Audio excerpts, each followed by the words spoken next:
Kjo është pamja e sheshit kryesor të Kievit në ditën e tretë të protestave kundër ligjit të shumë përfolur që praktikisht ndalon manifestimet antiqeveritare.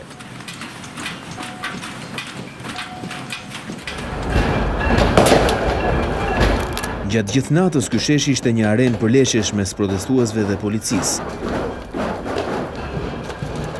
Në betejën kundër forcave të rendit, protestuesit veç bombave artizanale kishin ndërtuar edhe një katapult mesjetare.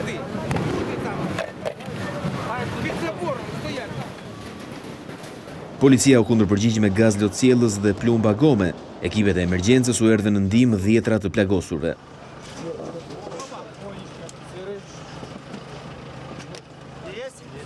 E teksa liderët e Bashkimit Evropian akuzojnë qeverinë se po përpiqet të shtypë me dhunë protestat popullore, ministri i jashtëm rus Sergej Lavrov kritikoi ashpër politikanët evropian si nxitës të dhunës në Ukrainë. Ai paralajmëroi se situata po del jashtë kontrollit. Të njëjtën gjë pohoi më herët edhe presidenti i vendit Viktor Yanukovych, i cili kërkoi nga protestuesit të ruajnë qetësinë. Një ditë më parë ai ftoi opozitën të ulet në tryezën e diskutimeve për zgjidhjen e krizës.